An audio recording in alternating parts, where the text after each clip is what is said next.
En mode Rocket, ici Vincent Demuy, déjà épisode numéro 22 de cette saison 2025-2026 du Rocket de Laval, bien entendu, présenté par le SIC Podcast. Plusieurs sujets savoureux aujourd'hui. On revient sur le dernier week-end du Rocket de Laval. Vendredi, c'était pas le meilleur match du Rocket qui se sont repris le lendemain. Fin de la disette de 4 vers de la troupe de Pascal Vincent. On revient également sur la performance de Florian Jacquet. Il a eu son mot à dire et rapidement dans cette victoire de samedi après-midi face aux Wranglers de Calgary.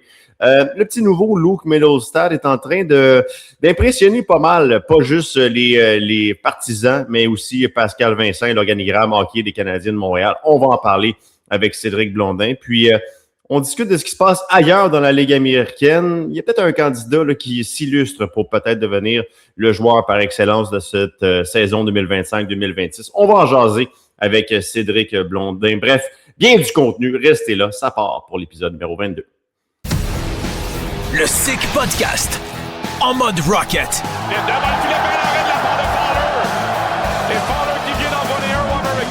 Le podcast le plus sick sur le Rocket de Laval. La voilà l'entrée de territoire pour Jacquet. Jacquet, belle feinte, ça met devant le filet. Le but! Marqué par Florian Jacquet! Avec Cédric Blondin et Vincent Demuy. Le but! Marqué par David Heimbach.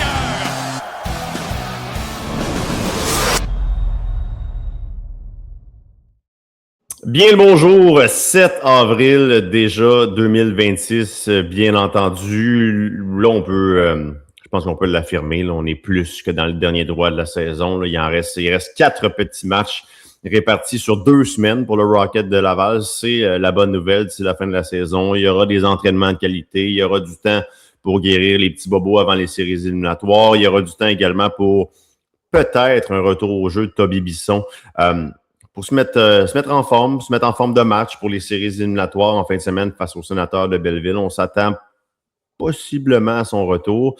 On va jaser tout ça avec Cédric Blondin. De prime abord, Cédric, tu sais que j'aime ça t'envoyer une petite balle courbe. Joyeuse Pâques.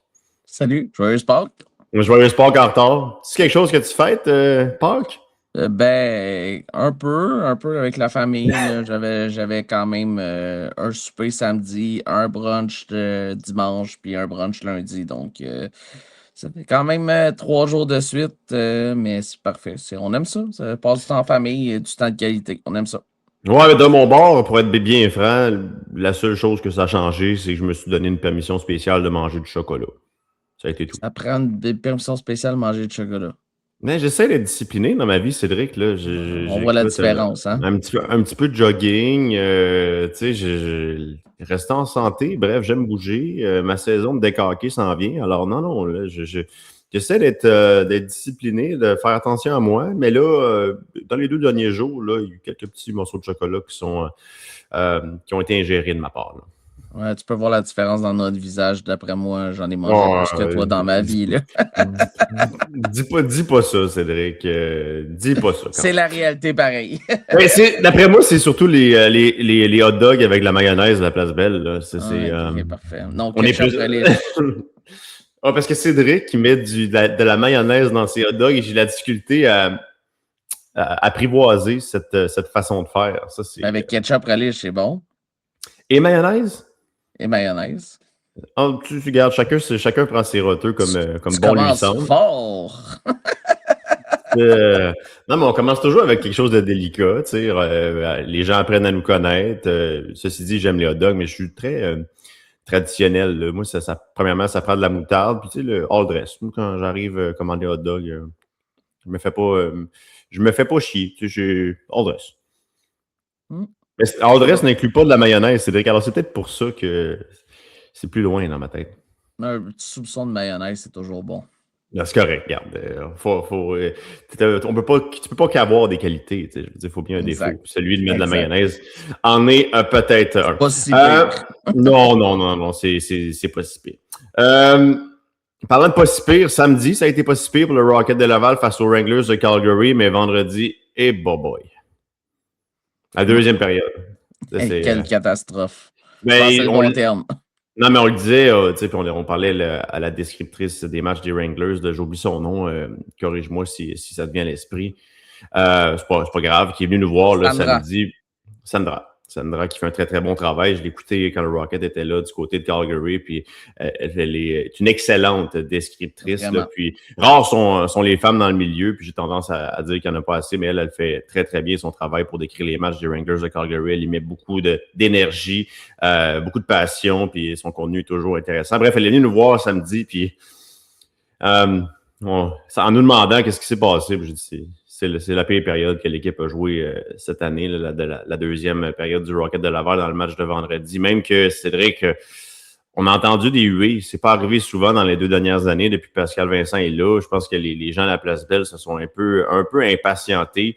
On disait tout ce que le Rocket touchait se transformait en cauchemar dans la deuxième période vendredi. C'est pas mêlant.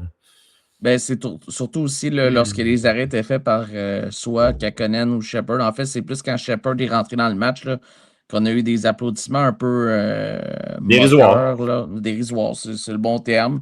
Moi, j'ai pas tant aimé sur cette partie-là, mais les partisans payent quand même un prix quand même assez cher là, au niveau des billets. Là, puis c'est normal, parce qu'on a un produit de qualité à la Place Belle, mais c'était tellement pas la faute des gardiens. C'est surtout ça. Là, je pense que c'est eux autres qui ont t'accordent 5 buts en 9 minutes et des poussières en deuxième période. Puis la personne qui se fait huer, c'est le gardien de but qui n'a absolument rien à faire parce que ton club est complètement désorganisé, des enfoncements. Le gardien auxiliaire de surcroît, là, tu sais, je veux dire, lui, il est arrivé puis il n'a rien donné. Les entrées de zone de l'adversaire, on n'était pas capable de les contrer. On n'était pas capable de contrer leurs meilleurs joueurs. Rory Cairns a eu l'air d'un NHLer en fin de semaine. Quoi qu'il n'est pas loin, là, honnêtement. Là. Je veux dire, il est très bon. Joueur de la Ligue américaine. Ça a été le joueur de la semaine avec 7 points en 2 matchs, d'ailleurs. On le salue. On le salue. Puis il y a des articles intéressants qui ont été écrits sur les Wranglers qui ont quand même passé un petit message à la Place Belle en fin de semaine, comme quoi, oui, on est éliminé du côté de Calgary. On ne sera pas des séries éliminatoires, mais on ne sera pas à prendre à la légère non plus pour les autres équipes d'ici la fin de la saison. Puis, d'en gagner une comme ça, par la marque de 5-2 à la Place Belle vendredi, c'est pas rien quand même. Puis leurs 2 premiers trios, c'est quand tu regardes le top 6, quand tu regardes juste le top 6, c'est une équipe de séries éliminatoires, mais c'est vrai que leur 3e, 4e trio n'ont pas été en mesure de faire grand-chose en fin de semaine non plus. Non, ben c'est leur problème un peu. Je trouve que leurs défenseurs prennent beaucoup de risques, en fait. Là, on l'a vu dès le match de vendredi. Peut-être que c'est ça, mais vraiment, j'ai peine à comprendre, honnêtement, comment cette équipe-là n'est pas en série avec Sergeyev devant le filet aussi, qui était il connaissait une saison difficile avant de se présenter à Laval. C'est un gardien recru, tu sais, on commence par ça, c'est pas évident, puis ça met en relief ce que Jacob Fowler était en mesure d'accomplir, là, comme quoi c'est très, très rare, les gardiens recrues qui ont cet impact-là, mais oui, qu'on poursuit.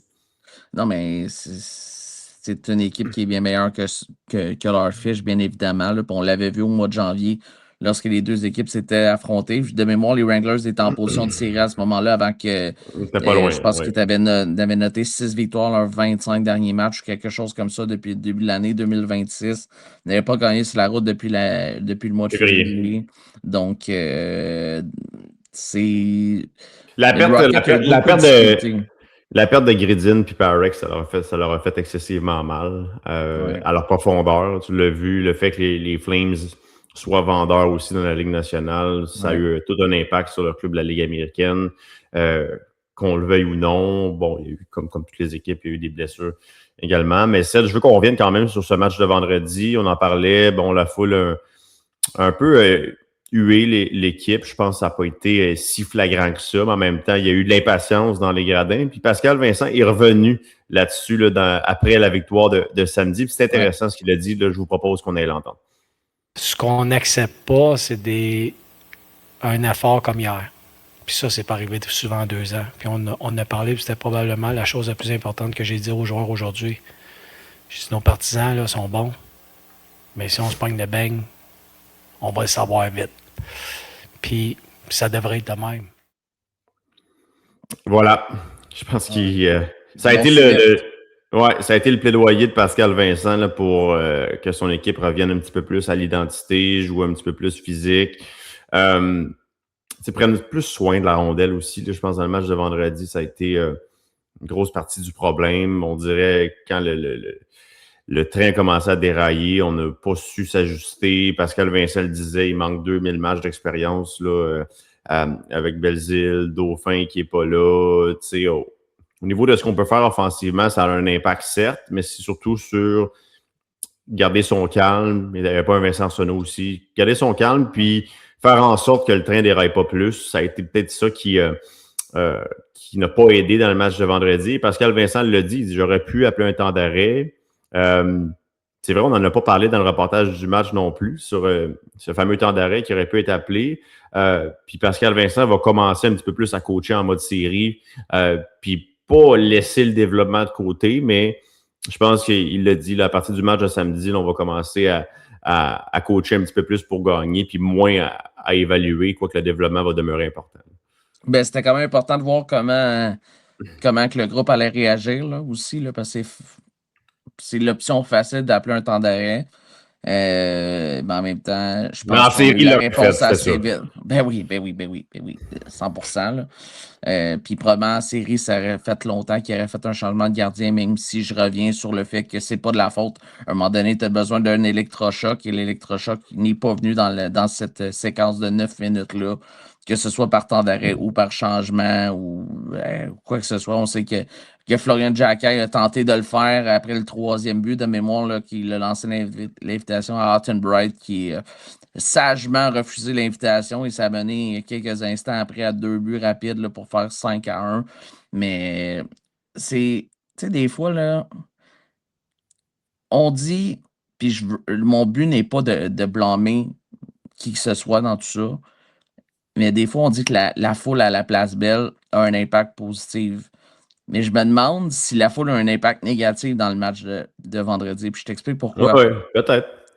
La fameuse vague à 1-0 en début de deuxième, là, c'était-tu un peu trop tôt pour faire ça? Je sais que les joueurs sont très chanceux d'avoir cette foule-là, mais des fois, là, puis c'est drôle parce que des fois, on regarde le Canada. Ça t'arrive, j'imagine, tu as la chance de travailler sur les sénateurs aussi, mais des fois, j'écoute les autres matchs.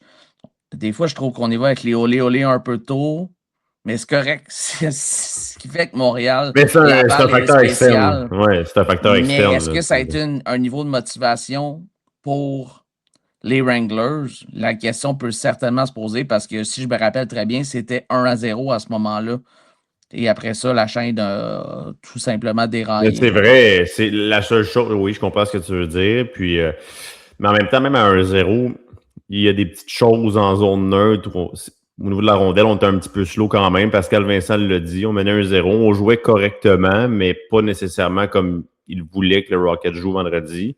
Puis en deuxième, tu sais, ça a été 7 chances de marquer en première période vendredi pour le Rocket, puis 5 dans les 2 autres périodes. Donc, le match a été vraiment glissant au niveau de l'exécution pour le Rocket de Laval, au niveau de la prise de décision avec la rondelle, au niveau de la vitesse qui est déployée. Donc, mais je comprends ce que tu veux dire quand même. Ça a été peut-être une vague un petit peu rapide. Puis évidemment, le fait que les joueurs des Wranglers refusent des invitations à acheter les gants aussi, ça a contribué un petit peu à la frustration du Rocket qui essayait de changer les choses. Puis là, on était un petit peu impuissant. Puis là, ensuite, 5 buts, les carottes étaient cuites là, en deuxième période, certainement. J'aurais espéré que le club sorte un petit peu mieux en troisième période quand même, parce que le but de Torp faisait en sorte que c'était 5-2. Très flat. La troisième période, je pense c'est ce qui m'a déçu le plus. 100%. De mon point de vue, au niveau du caractère qu'on a amené quand même quelques heures plus tard à la Place Belle, puis pour faire le pont vers cette victoire, où là, on a mis fin à une séquence de 80 de suite, je vous propose qu'on ait entendre Pascal Vincent, pas Pascal Vincent, mais Mark Del Gaizo sur la victoire là, face aux Wranglers samedi. Yeah, huge. We needed the 2 points, but we just needed that feeling again. We've been on a little bit of skid here, so it's nice feeling for us. Yeah, for sure. Just proud of the group. They got one late there to tie it, and I thought we had some good looks in OT there. So just proud of the group how we responded, and it's a big win for us just to get that feeling back in the locker room.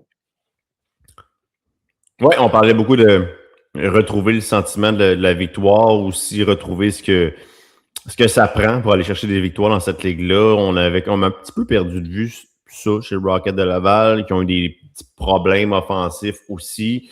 Ça aurait pu être un match parfait samedi, ça aurait pu. Ou presque parfait, là, mettons. Ça aurait pu, mais ça ne l'a pas été pour une raison que on répète assez régulièrement. Ouais. Écoute, les pénalités, ils en ont marqué 3. Leurs 3 buts sont sur l'avantage numérique. Là. Les Wranglers samedi. Puis, tu sais, le désavantage numérique faisait vraiment une belle job. Ouais. Je pense que les 3 buts ont été marqués sur les 4 dernières opportunités en avantage numérique des Wranglers? Non, c'était dès la première, puis après ça sur les... Parce qu'ils ont 6 la première, ben oui, parce que... Ils n'ont pas marqué en première période. C'est un but Cairns a marqué en deuxième. Mais il n'y a pas eu d'avantage numérique en première période. Il y a eu 3 pénalités, puis il y a eu les 2 bagarres, les 2 pour bagarre. Il y a eu la pénalité de Bernard pour un bâton. Il y a eu non, mais c'est le Rocket qui a un avantage numérique. Ça a été annulé par Samuel Blais. Non, ça a été la première. T'as raison. Ça, j'adore quand tu dis ça. T'as raison, mais c'est la deuxième chance, parce que la chance de Jacquard en début deuxième, la pénalité de Jacquard en début deuxième, que pour moi, c'est là que ça a donné le ton, parce que Jacquard a connu un fort match, mais cette pénalité devant le filet, loin du jeu, ça laissait présager des choses qu'on avait déjà vues régulièrement. Là. Quand ça vient d'un jeune joueur, ça me dérange toujours un petit peu moins. C'est... Tu mènes 2-0, tu viens de marquer. La pénalité de Jacquin est arrivée 2,44 après son but qui a fait 2-0. Faut que ce groupe-là apprenne. Mais pas apprenne parce que là, rendu au match, à 4 matchs à faire à la saison, Vincent, c'est plus pas bien le temps d'apprendre. Là. Mais tu mènes 2-0. Tu viens de perdre un match de manière dont tu l'as perdu vendredi soir.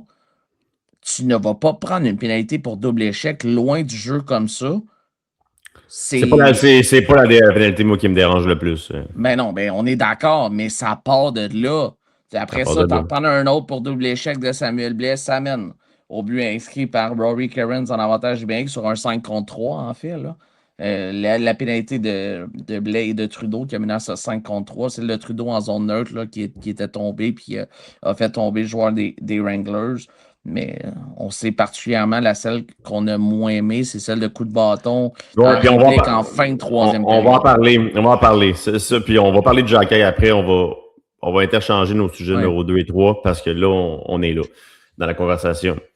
Ça, c'est rare que moi, je saute un câble là-dessus un petit peu. J'ai eu beaucoup de la misère avec le match de Sam Blais samedi. C'est un joueur d'expérience, tu sais comment gagner. Tu as gagné une Coupe Stanley, tu as gagné une Coupe Calder avec les Canucks l'année passée. Je sais pas si Sam il est peut-être blessé, puis là, d'encaisser une mise en échec, ça lui fait mal, puis là, veut pas. Regarde, il y a des choses qu'on sait pas. Peut-être. Ça se peut. Mais d'un vétéran de même, ne pas accepter une mise en échec, ça, j'ai de la misère avec ça. Ça vient me chercher 2 fois. En première période, il s'en est sorti. Puis il aurait dû être pénalisé pour un même genre de geste comme ça. Puis à la base, là, tu aurais dû apprendre. Tu aurais dû faire OK, là, j'ai été chanceux, j'aurais pu nuire à mon équipe. Là, il restait quoi, 3 minutes? 3 minutes. 2 minutes, 2-0-6 à faire en troisième période dans un match que tu mènes 3-2. Dans un match aussi important au classement. Je pense que c'est Bishop qui est venu le frapper. Tu n'acceptes pas la mise en échec, tu le slashes. Ça, c'est Pascal, Vincent en parle depuis le début de l'année. Ça, c'est des gestes individuels où tu penses à ta propre personne. T'sais. Fait que ça, j'ai de la misère avec celle-là. Samuel est capable de pas mal mieux que ce genre d'action-là. Puis Belzile a eu ses troubles cette année en ce sens-là. Thorpe aussi. Mais Thorpe, c'était différent. Thorpe, c'était un manque de synchronisme à l'intérieur d'un match où il l'avait tellement pas au niveau du timing que là, il y avait des gestes de pouvoir avoir retenu, des gestes de hooking. Il y en avait ça, c'était un petit peu différent dans le cas de Thorpe, mais Belzile a eu quelques matchs comme ça où il y avait des gestes plus individuels. Mais ça, j'ai été déçu un petit peu de la part de Samuel. Puis j'espère que ça va se placer. Puis es-tu blessé quelque part? Puis là, c'est venu chercher. Je sais pas, mais ça peut pas arriver souvent. Non, ça reste que, comme tu as dit, Vincent, c'est un vétéran. Il a gagné 2 coupes. Une coupe Stanley, une coupe Calder. Tu mènes 3-2 dans un match aussi important de fin de saison où tu as besoin des 2 points. tu encaisses le contact, tu t'en vas au banc des tiens, tu ne pognes pas une punition pour ça, pour réplique, parce que tu es fâché. Comme tu l'as dit, retient son numéro, tu sais, puis je veux dire... Mais il ne le reverrait pas cette année. Là. Non, mais je le sais, mais tu sais, prends-en une pour l'équipe. 100%. Mais c'est pourquoi, tu sais quoi, Vincent, là, je vais y aller d'un énoncé quand même assez sévère. Moi, il sauterait son tour vendredi. Moi, je comprends que ça n'a pas été, honnêtement, parce que c'est pas la première fois. C'est pas la première fois. Puis si tu veux être conséquent dans le fait que tu veux être de coacher à tes jeunes joueurs, la bonne façon de jouer, la bonne culture du Rocket, continuer à faire du pouce là-dessus. C'est pas la première fois que Samuel Blais prend des pénalités comme ça depuis le début de la saison, Vincent. Je respecte ton opinion, mais je ne ferais pas la même chose, mais je la respecte. C'est beau. Tu peux aller au fond de ça. Mais non, mais on a le droit, puis c'est bien correct. Puis honnêtement, moi, pour moi, je serais pas gêné de le faire. Moi, pour moi, il n'a pas joué en prolongation, il n'a pas été en tir de barrage. Moi, pour moi, la conséquence est là.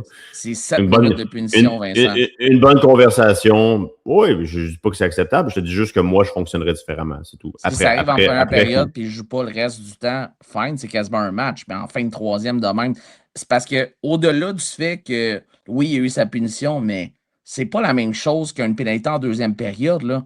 Dans un match aussi important au classement, je ne sais même pas comment que les joueurs ont réagi après le match.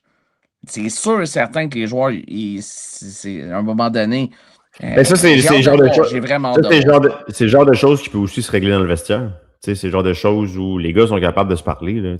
Condotta, c'est un bon leader, il est capable de dire les vraies choses. Il y a des discussions qui peuvent avoir lieu dans le vestiaire. Mais ça ne veut pas dire que Pascal Vincent a besoin de s'en mêler non plus. Je veux dire. Puis, en même temps, Vincent, c'est tellement une ligne qui est fine, là, parce que tu veux que Samuel Blais joue sur cette ligne-là. Là. Mais ça n'a pas rapport à la ligne. Je comprends, mais tu veux pas qu'il sorte en raison, puis c'est là que je te rejoins en même temps, tu veux pas... La ligne n'a rien à voir. La ligne n'a rien à voir, là. Je comprends, mais si tu... Puis c'est là que je te rejoins, Vincent, c'est que si, mettons, tu le laisses de côté vendredi, c'est là que peut-être la ligne, il va peut-être être plus loin de la ligne qu'il est en ce moment. Mais je suis d'accord avec toi, ce n'est pas sur la ligne, mais tu sais, tu as besoin d'un Samuel qui est présent. On n'est pas dans le registre de finir une mise en échec accroché pour être agressif. Là, on est ailleurs. Mais 100%, mais tu as besoin. On est dans tu as pensé à toi, puis c'est avant l'équipe, puis c'est tout, dans un match. 100%. Mais on va l'entendre ce que Pascal Vincent en a pensé, puis des répercussions que ça a eu sur la fin du match. Puis bon, on peut commencer à lire entre les lignes après l'énoncé de Pascal Vincent. S'il y aura d'autres réprimandes, on va aller l'écouter à l'instant. Écoute, on a des standards, puis que ce soit un ou un autre, l'équipe passe en premier tout le temps. Donc, c'est arrivé à Belzile dans le passé. Aujourd'hui, c'est Sam Blais. C'est arrivé à des plus jeunes joueurs aussi. Ça n'a pas rapport le statut. C'était juste le timing était pas très bon pour nous. Puis pour moi, c'était inacceptable. Le timing n'était pas juste très bon, il était archi mauvais pour cette pénalité-là. Veux-tu compléter avant qu'on passe à un autre sujet? On a une couple d'autres choses à discuter. Je vais terminer ça rapidement, Vincent. C'est que le groupe se doit d'apprendre de cette fin-là. Au-delà de Samuel Blais, on sait que les punitions, ils ont coûté extrêmement cher à plusieurs reprises cette année. Puis combien de fois qu'on a parlé de ça. Mais si tu as besoin de la plus grande claque, là, si on veut, tu prends une punition comme ça en fin de match, à 4 matchs des séries, c'est là que tu dois dire, OK, là, message compris, on arrête de prendre ces punitions-là, parce que c'est combien de fois on a vu des 6, 7, 8 punitions, mais des pénalités c'est surtout les punitions avec un mauvais timing qui sont arrivées à plusieurs reprises. Donc, mais là, j'ose imaginer que le message il va être compris et qu'on va passer à autre chose, puis on va voir un groupe discipliné pour les séries puis la fin de la saison. On verra pour ce qui est de cette question d'indiscipline. C'est dommage parce que le désavantage numérique faisait très, très bien dans les derniers matchs. Là, il y a une petite tâche peut-être dans le match de samedi pour tout ça. Il y en a un qui a voulu donner un petit peu d'énergie à ses coéquipiers samedi. une bagarre quand même que je ne suis pas un grand fan des bagarres, mais il faut dire que je l'ai comprise. J'ai compris l'objectif derrière ça de Florian Jacquet. Puis pour nous en parler, bon, on va tout de suite aller l'entendre sur cette bagarre en première période face aux Wranglers de Calgary. Sure, I mean, they kind of came into our building and tossed us around last game, so I thought that was the right response for us right away. I thought I got the boys going, and we scored shortly after, so that's good. C'était contre Lucas Siona. Hein? Ouais. C'est vrai que le club a marqué pas longtemps après, avec le but de Joshua Roy. C'est vrai que ça a donné... Exactement, ça a été un peu moins de 10 minutes plus tard. Là, à 11-23, la bagarre est arrivée à c'est arrivé assez tôt dans le match, à 1:46. Ouais, mais on sentait un groupe plus engagé, un groupe qui travaillait plus sur le forecheck, comme on dit, permettez-moi l'anglicisme. Une approche plus simple, plus linéaire, une meilleure exécution, plus de vitesse en première période. Mais Jacquet, c'est le genre de joueur, tu sais, parler que de lui, c'est le genre de joueur que les Canadiens aimeraient avoir un jour, ce genre de joueur-là, où tu as connu une moins bonne soirée la veille, où tu connais une moins bonne période. Il peut te donner ça, puis c'est pas juste avec des bagarres qu'il peut le faire. Une solide mise en échec, ça peut avoir le même impact, puis là, il était en mesure de faire ça. Puis il joue du solide hockey depuis quelques semaines, puis là, il a marqué son 16e. Samedi, face aux Wranglers de Calgary, bon, va-t-il avoir 20 buts? L'année passée, il y en avait 25. Je pense pas qu'on va voir le même nombre de buts que l'année dernière, mais c'est bien au-delà des points dans le cas de Jacquet, puis c'est l'énergie qu'il peut amener, c'est l'émotion à l'intérieur d'un match, puis c'est ce qu'il a fait.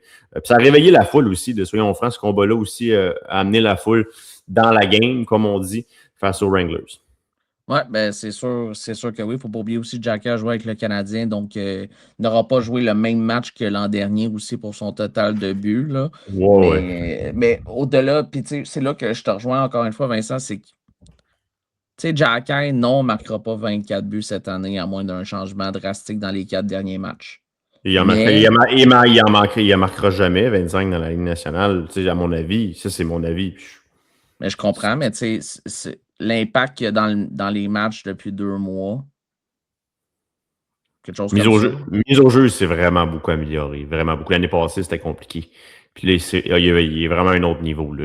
On n'a pas la donnée, puis je pourrais m'arranger pour l'avoir là, pour le prochain podcast, à la limite, en donnant le crédit à qui ça appartient, là, mais il est ailleurs. Ça se trouve. Ouais, ben ça, c'est sûr que ça s'arrange, puis c'est son impact dans le match, Vincent. C'est tout ce qu'il fait de bien, les mises en jeu, le désavantage numérique. On l'a vu sur la première vague du jeu de puissance dans le match de samedi. Peut-être parce qu'il connaissait une meilleure fin de semaine qu'Owen Beck, où c'était un petit peu plus complexe pour une très rare fois depuis quelques mois. Mais dans le cas de Jacquet, lui, il faut s'admettre, Vincent, il faut admettre qu'il est vraiment pas loin d'avoir un poste avec le Canadien. Là. Surtout dans son identité, dans son rôle, dans ce qu'il fait de bien. J'ai hâte de voir pour l'année prochaine parce que au-delà de peaufiner son jeu global, il est vraiment pas loin d'être capable de jouer à temps plein sur un 4e trio dans la Ligue nationale, selon moi. C'est intéressant ce que tu dis, mais avant d'y rebondir, là, je vous propose qu'on ait attendre Pascal Vincent. Il y a louangé, numéro 63, là, pas juste pour le match de samedi, mais pour les dernières semaines, puis les derniers mois de Florian Jacquet avec le Rocket.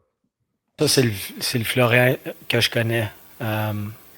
Oublie la bataille, puis oublie le but. La façon dont il jouait, il était rapide, gagnait des mises au jeu importantes, il était physique, il allait au filet. C'est ça qu'il doit faire. Puis quand il fait ça, ben, il invite l'autre équipe à répondre. Ce soir ou cet après-midi, c'est un combat. Mais il met l'autre équipe dans une position difficile aussi parce qu'il faut qu'il tasse de devant le filet. Faut qu'il batte son échec avant. Puis quand Flo il fait ça, en tout cas, moi, je voudrais pas jouer pour l'équipe adverse. Ça veut tout dire. Ça veut tout dire. Ça veut tout dire. Puis moi, puis oui, je pense que c'est un gars qui... je suis pas certain de ça, mais c'est un gars certainement qui va lutter pour un poste au camp d'entraînement l'année prochaine des Canadiens de Montréal. Ça, c'est mon opinion à moi. Je pense que c'est plus le genre de gars que je voudrais avoir sur un 4e trio qu'un Joe Veleno, par exemple.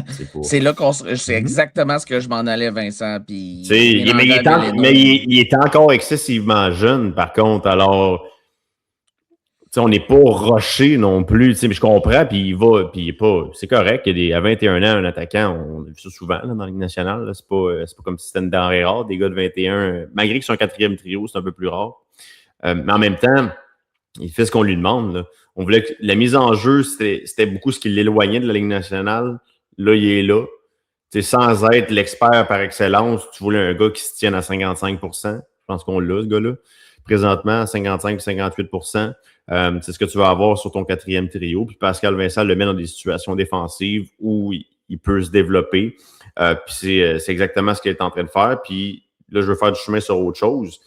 Moi, j'aimerais ça le voir encore avec Davidson et Mesher, parce que je regarde mes fameuses chances de marquer. C'est le trio qui en a obtenu le plus samedi. 6 chances de marquer. Je ne suis pas surpris. À force égale, là, je parle Oui. je te parle pas de powerplay ni de piqué. Tu sais, fait que autant que ça n'a pas toujours marché avec des gars plus dynamiques offensivement, ça a marché dans le match de samedi, puis pas à peu près. Puis j'aime comment Davidson et Mesher complètent Xhekaj au niveau de l'échec avant. Tu sais, quand on parle que ton F2 et F3, il faut que tu sois connecté sur le forecheck si tu veux être en mesure de récupérer des rondelles. C'est un peu ce qu'on a vu de ce trio-là samedi. Tout à fait. Même au retour de Belzile, j'aimerais voir encore ces trois-là. Je fais mon plaidoyer, là, mais j'aimerais voir ces trois-là ensemble encore. Ben, de la manière dont il joue, Florian Xhekaj, il faut qu'il y ait une place un petit peu plus accrue sur la formation. Là. Oui, il ne joue pas des minutes de 4e trio tout le temps en raison des unités spéciales, tout ça, mais je pense que si le Rocket veut faire un long parcours en série, tu vas avoir besoin, oui, de tes joueurs offensifs, mais tu vas avoir besoin d'un Florian Xhekaj qui joue à la Florian Xhekaj. En fait, comme que Florian Xhekaj joue depuis 2 mois à peu près. Là. Ça peut être plus ou moins, mais tu comprends aussi là, que... puis tant mieux si ça fonctionne avec Davidson et Mesher, parce que c'est ailleurs que ça va être intéressant de voir qu'est-ce qu'on va faire avec les trios aussi. Oui, puis on va en parler. On en parle tout de suite. Je remets les yeux sur mon plan de match. Là, il nous reste à parler de Middlestad puis de 2-3 autres affaires. Mais oui, parlons des trios tout de suite.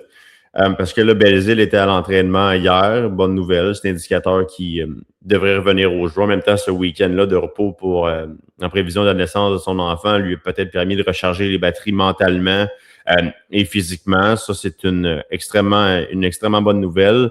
Là, qu'est-ce que tu fais? Qui sort en fin de semaine? Parce que là, Pascal Vincent a dit que là, on a évalué, on a vu Nadeau, on a vu Bentley, puis après le match de samedi, c'était intéressant parce qu'il a dit je vais commencer à coacher comme je le ferais en éliminatoire pour les 4 derniers matchs. Là. Je veux évaluer encore un petit peu, mais là, je vais y aller au mérite. Je vais y aller avec ma formation, les joueurs, les 12 attaquants, 6 défenseurs et le gardien qui m'en donne le plus. Alors, ce qui suit, c'est qui est dans la formation en fin de semaine à l'attaque surtout. Ça, c'est une excellente question. Je pense qu'Arsenault va être dans la formation. Ah, tu penses, toi? Contre Belleville, oui. Je suis pas aussi sûr. Là, je pense que tu dois rentrer Arsenault dans la formation. Je pense que Deneen va sauter son tour. Tu sais comment j'aime bien. Mais Deneen ou Bentley? J'ai plus aimé Bentley dans le match de samedi que Deneen. Il est capable d'un rôle offensif, c'est ça là où je te rejoins. Il est assez couteau suisse, c'est ça que j'aime de lui. Tu l'as vu, puis il a récolté. Il manque de synchronisme au niveau de sa shot, ça c'est assez clair. Il n'est pas là encore. Tu n'affrontes pas les mêmes gardiens, c'est pas les mêmes circonstances de jeu, c'est assez clair. Il y a des habitudes NCAA avec son shot show. Mais tu vois qu'il se met dans des positions de l'utiliser quand même. Une question de prendre un peu ce millage-là, mais c'est intéressant quand même ce qu'il montre sur. Tu as l'impression que c'est le genre de gars que tu pourrais voir sur un 4e trio ou sur un 2e, 3e avec un rôle offensif, il n'y aura pas de problème. Mais en même temps, est-ce que dès cette année, ça peut être ce gars-là. Ça, c'est ce que je suis moins sûr. Mais pour moi, je vois des choses que pour l'année prochaine, me plaisent beaucoup quand même. Mais c'est sûr, quand on regarde les trios, si, mettons, tu rentres Beck et Arsenault, mais il faut t'en sortir 2. Hein? Moi, je pense que Deneen, évidemment, pas parce que c'est ce que j'aime le plus, mais si on se fie à la tendance des 2 derniers mois, c'est le gars qui semble être le plus facile à sortir de la formation, même si on mérite, il pourrait mériter de jouer plus, évidemment. Mais j'ai vraiment hâte de voir qu'est-ce qu'on va faire. Est-ce qu'on va mettre Beck avec Belzile et Farrell ensemble? Moi, je pense que c'est un avis qui peut être on peut pas dire que Blais, Beck et Farrell, ça a été un grand succès en fin de semaine. Tu mets Belzile à la place de Blais. Après ça, tu y vas avec un Condotta. Blais. Oh, exactement. Après ça, tu mets Jacky avec Davidson et Mesharp. Après ça, moi, c'est le trio. C'est le trio. Bentley, Tuck, Thorpe ou bien évidemment Arsenault. Là. Tu y vas là-dedans. Là. Moi, ce serait ça. Puis je pense qu'on se rejoint pas mal dans ce qu'on dit. Là. Ça revient pas mal à... On est un peu la même chose. Là. On va en profiter quand ça passe. Non, mais je suis quand même... on n'est pas tout le temps d'accord, mais là, je suis quand même d'accord avec... mon seul non négociable, c'est quand même Davidson, Jacky et Mesharp. Là, je veux voir ce trio-là. Là. Je veux plus de matchs. Là. Ce n'était qu'un match là, en fin de semaine, mais surtout contre Belleville, j'aimerais les voir. Puis on va voir ce que ça va donner. Le temps file. Ouais, c'était toute question de... Je pense que c'était Jessica Lemay qui a posé cette question-là à Pascal là, en fin de semaine sur quels jeunes joueurs qui viennent d'arriver là sont en train de t'ouvrir les yeux. Écoutez bien la réponse de Pascal Vincent. Attends, ça, on va aller l'écouter, Pascal. Un qui me vient en tête, c'est le numéro 3. Il nous joue du gros hockey. Francis Bouillon m'en avait parlé à plusieurs reprises que lorsque lui va arriver ici, il va avoir un impact immédiat. T'sais, Francis, il a beaucoup d'expérience, puis il en a vu, puis il a joué. Mais tu sais jamais comment ça va se dessiner. Puis lui, mais depuis qu'il est arrivé, là, ça nous donne beaucoup de profondeur. Puis là, il est en train de s'établir dans notre top 4, puis d'être constant dans tout ça. Je pense qu'il amène une profondeur, puis c'est un ajout important à l'équipe. Quand même. C'est le top 4 qui m'a... Oh, OK. Est-ce que tu es surpris avec ce que tu vois après 6 matchs de l'autre Middlestad, Vincent? J'aurais été surpris jour 1, oui. Mais pas le moins. Non, mais je parle de maintenant, là, évidemment. Puis même toi, samedi, tu évoquais peut-être un rappel potentiel, que c'est une option de rappel. Fait que visiblement, vous mais il est où dans la question que j'ai, c'est... parce que là, on parlait de top 4. Puis la question que je me pose, y es-tu devant Trudeau dans la hiérarchie déjà? Je pense que oui. C'est assez serré. Ben, c'est parce... Puis en même temps, le débat qu'on peut avoir, est-ce qu'on manque un peu de respect à Will Trudeau? Puis là, c'est juste pour ouvrir une discussion, tu sais, ou est-ce que Middlestad est vraiment meilleur? Mais c'est juste que Trudeau est rendu à quel âge, là? T'as 23, là. OK, il me semble que c'est sa dernière année de contrat.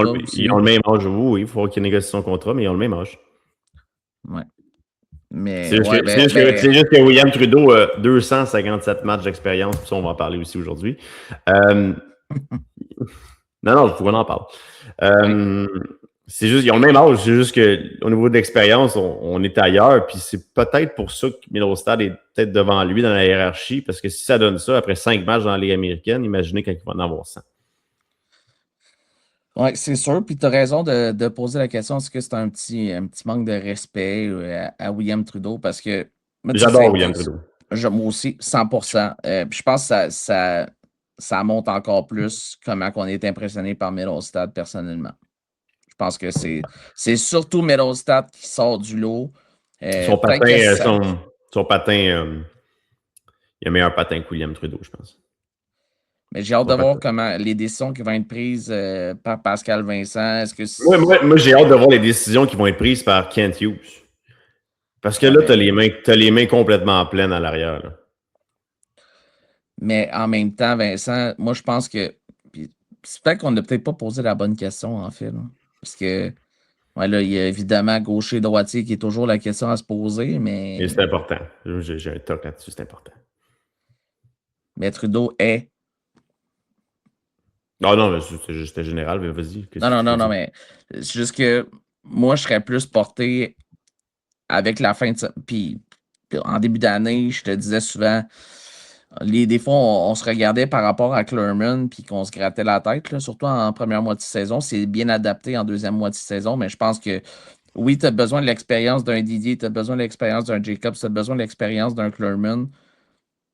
Mais Trudeau doit jouer over ces gars-là, selon moi. Là. Puis ça, c'est quand même assez évident. Et Middlestad doit jouer over ces gars-là aussi. Oui, je sais, mais là, t'as pas. Mettons dans le scénario que Engstrom revient avec le Canadien, avec le Rocket pour les séries, ce qui n'est pas impossible selon Ouais, parce que l'absence Alexandre Carrier patinait, là, fait quelques jours qu'il patine, apparemment. Donc, parce que là, tu vois une paire qui se dessine assez clairement entre Middlestad et Reinbacker. Pour moi, tu ne touches pas à ça. Après ça, tu mets un Engstrom avec un Trudeau ou un Bisson. Puis tu mets Bisson avec Clermont ou Didier ou Jacobs. À moins que j'oublie quelqu'un, mais je pense pas. C'est pas à dire, mais si tout le monde est en santé en séries éliminatoires, je vois pas dans quel monde Josiah Didier et Josh Jacobs jouent. Mais ça joue entre Clermont et eux. Est-ce que même Clermont joue? Ben, selon mes... Parce que... Est-ce que j'ai oublié un défenseur, Vincent? Ouais, tu oublies un défenseur. Parce que maintenant, tu regardes la défensive de samedi. Middlestad, Reinbacker, Delgaizo, Clermont, Trudeau, Didier. J'ai oublié Delgaizo. C'est Delgaizo, j'ai oublié. Tu ramènes Engstrom, puis disons que tu ramènes Engstrom. Tu sais, je veux dire, c'est... Et tu ramènes Bisson. T'as tes 6. Clermont et Didier et Jacobs ne jouent pas. J'ai simplement oublié Delgaizo. Vincent, tu mets Delgaizo avec Engstrom parce que Delgaizo et Engstrom sont capables de jouer de l'autre côté, même si toi, ça te gratte. Mais moi, je mets Trudeau et Bisson ensemble ou t'inverses ça. La manière dont Delgaizo joue en ce moment, d'après moi, tu vas le mettre avec Engstrom. Non, tu le mets avec Engstrom, c'est ça que je veux dire. Là. Puis tu laisses une paire Trudeau-Bisson ensemble. Mais c'est juste Delgaizo, j'avais oublié. Puis ça met Clermont, Didier, Jacobs dans la même chaise. Il y a la qualité laissée de côté. Mais moi, où je voulais aller dans le cas de Middlestad, c'est plus à moyen long terme. Parce que là... t'en as des options de rappel en défense, là, je veux dire. Puis, évidemment, s'il y a le temps de penser à une transaction cet été, t'as des gars qui ont de la valeur, là, parce que moi, si je suis un recruteur professionnel, je regarde Luke Middlestad jouer, je me dis, oh, OK, ce gars-là est capable. T'es capable de devenir une option de rappel, certainement. Je dis pas qu'il y a une valeur de fou. Je dis juste qu'il... Tu sais, Middlestad... Moi, à mon avis, les défenseurs qui sont capables de jouer dans la Ligue nationale, qui ont appartenu au Rocket pour la majorité de la saison, Engstrom, Reinbacker, Middlestad, Trudeau, Delgaizo. Ça t'en fait 5 qui peuvent être rappelés et offrir de la qualité quand même. Je pense encore que Trudeau peut le faire. Moi aussi. Donc là, tu as sérieusement des questions à te poser pour cet été. Là. Puis là, tu vas avoir Protz qui va arriver, tu vas avoir Pickford qui va arriver aussi. C'est pas terminé. Là. Puis Pickford et Protz ne seront pas prêts dès le début. Là. Non, ça, j'embarque pas. Mais quand tu regardes les 5 que je viens de te nommer, ils sont pas si loin de la Ligue nationale, les 5 Middlestad. Je ne sais pas encore si c'est un défenseur qui peut s'établir dans la Ligue nationale, mais certainement qui peut rendre des services dans la Ligue nationale quelque part quand il aura joué 50-60 matchs. Moi, c'est ce que je pense. Puis Vincent, honnêtement, moi, je regarde ça, puis là, honnêtement, je n'ai pas les contrats devant moi. C'est ce que je vais aller chercher pendant qu'on se parle, évidemment. Mais moi, j'ai l'impression que les vétérans défensifs vont, à part bien évidemment Trudeau et Bisson, que je m'attends à ce qu'ils soient de retour. Delgaizo, je pense que c'est un type de défenseur qui va chercher une option avec une place pour jouer dans la Ligue nationale l'année prochaine. Donc Delgaizo, honnêtement, pas qu'il soit de retour. C'est quoi ce que je me suis demandé en fin de semaine? Je me suis dit, pourquoi il a signé avec le Canadien de Montréal avec bien du recul?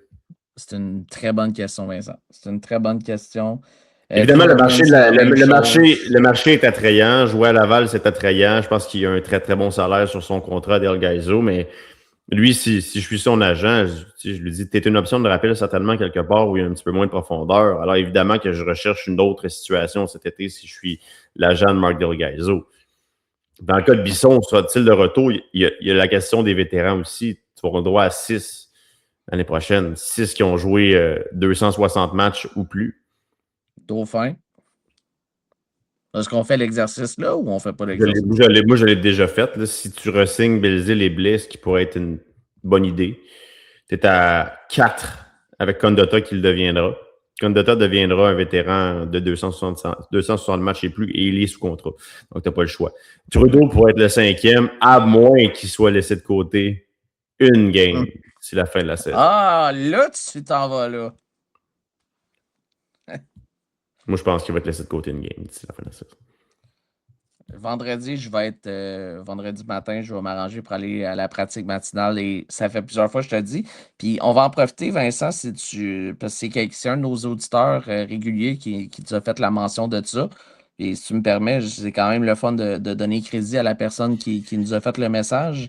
Et c'est Mathieu Desrosiers qui a fait. Good job, Mathieu.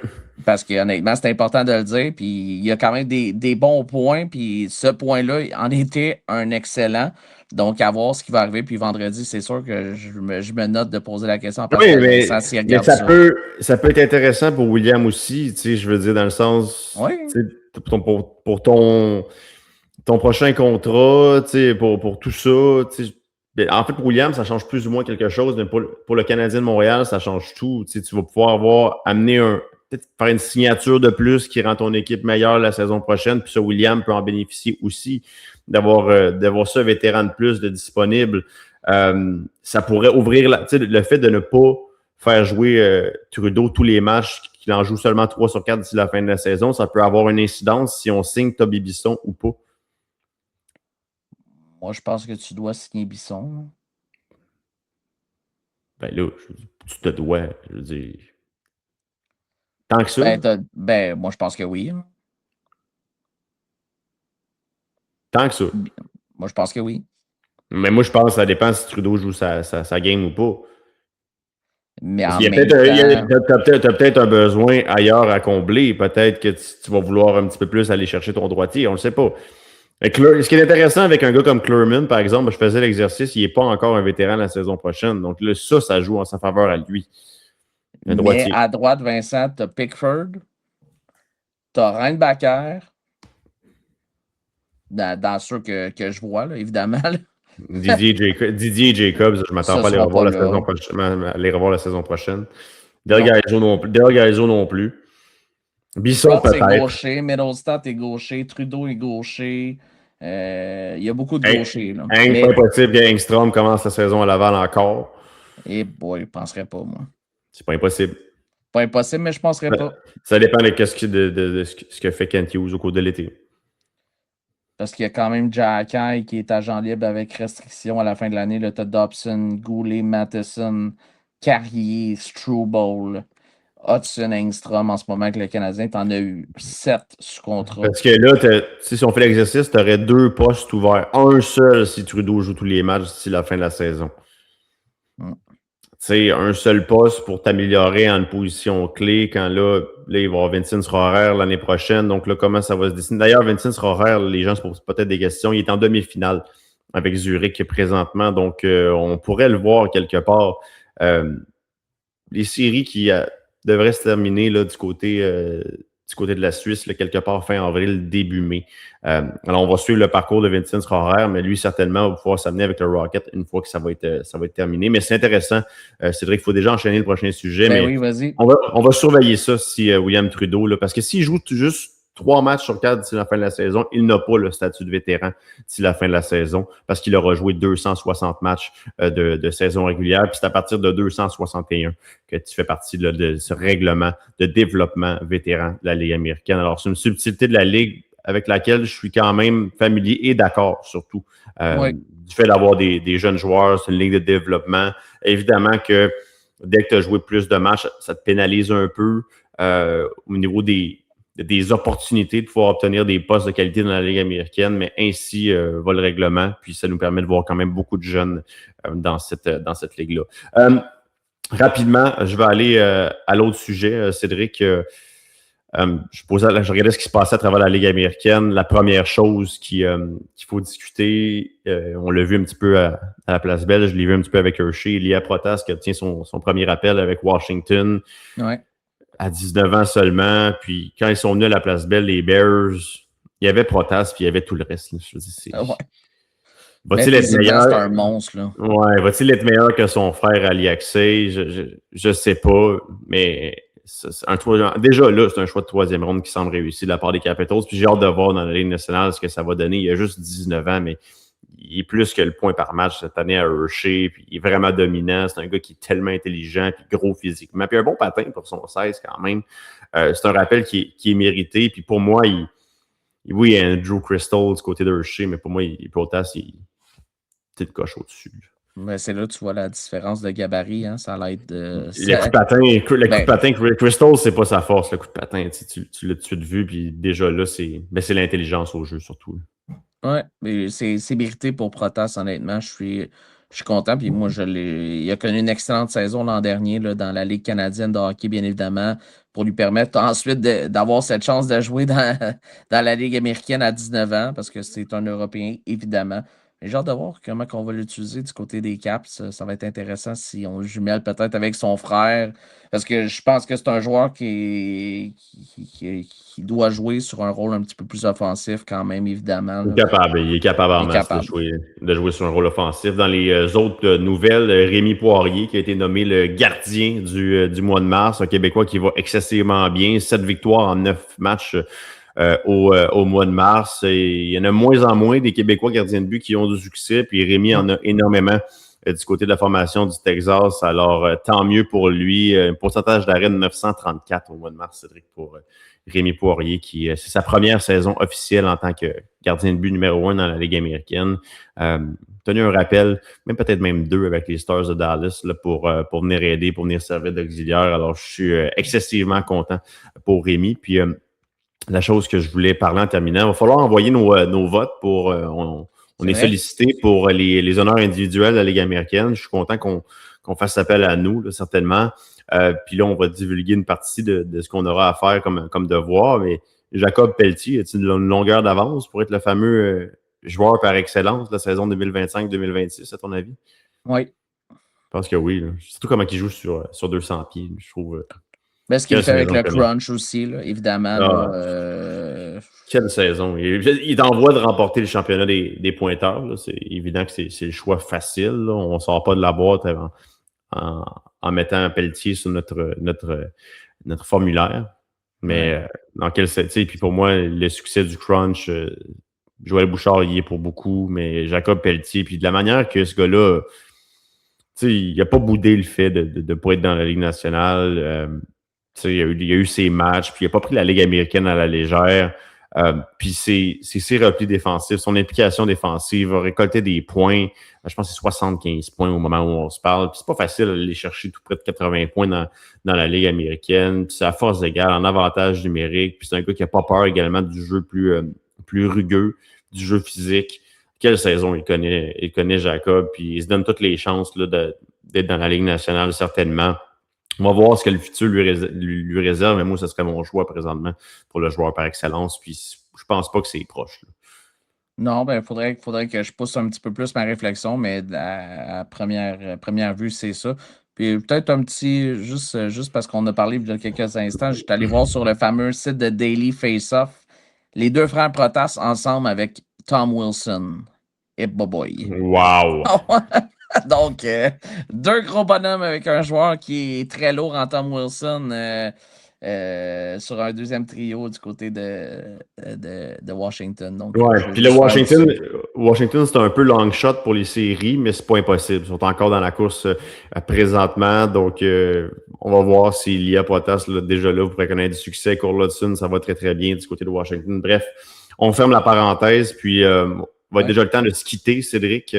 Deux matchs, les 2 derniers matchs de la saison régulière là, en fin de semaine à la Place Belle face aux Sénateurs qui luttent parlant de long shot, ça serait surprenant de les voir en série, mais sont toujours en vie présentement, les Sénateurs de Belleville. Le Rochester qui ont gagné hier, ça c'est une mauvaise nouvelle. Puis Rochester qui va affronter Syracuse mercredi. Voilà le match en main du Crunch qui se doivent de le gagner à 2 points du Rocket de Laval. Je vais évidemment Belleville comme nous autres ici dans la région de Montréal. On va surveiller le match de demain entre les Americans et le Crunch, mais ouais, Belleville, c'est pas la même brigade défensive présentement avec quelques gars du côté d'Ottawa, mais en même temps, on va voir comment ça va se dessiner pour eux en cette fin de semaine, à quel point les matchs à la Place Belle seront cruciaux. Bref, c'est les 2 derniers de la saison régulière à Laval. Ça serait intéressant. Et puis on va regarder ça, c'est sûr, demain du côté de Syracuse, parce que eux autres aussi, là, ils ont le tiebreaker là, avec le Rocket, avec plus de victoires à la régulière et en prolongation. Vraiment pas proche. Donc, on va espérer du côté du Rocket. Ça sera à surveiller, mais il n'y a rien de fait. Ouais, puis Laval qui s'est garanti l'avantage de la glace là, au 2e tour des séries éliminatoires. Le reste à voir, est-ce que le Rocket va terminer premier de sa section, va terminer 2e. C'est ce que les 4 prochains matchs vont nous indiquer. Puis on va avoir une partie de cette réponse le mercredi en suivant le match Rochester-Syracuse. Cédric, je te remercie de ta présence. Je te souhaite une bonne semaine, un petit peu de junior majeur, un petit peu de Ligue américaine. Je t'en souhaite une belle, puis on se revoit, puis on se reparle la semaine prochaine. Merci à toi, Vincent. Merci à Shane qui était là et merci à ceux qui écoutent d'avoir été au rendez-vous. Puis je vous souhaite 2 bons matchs du Rocket à la Place Belle face aux Sénateurs ce week-end. Salut tout le monde. Salut. Et c'est fini pour aujourd'hui. On espère que vous ne vous ennuierez pas trop de nous d'ici la prochaine fois. Abonnez-vous à le Sick Podcast en mode Rocket sur YouTube, X, Facebook, Instagram et toutes les plateformes audio.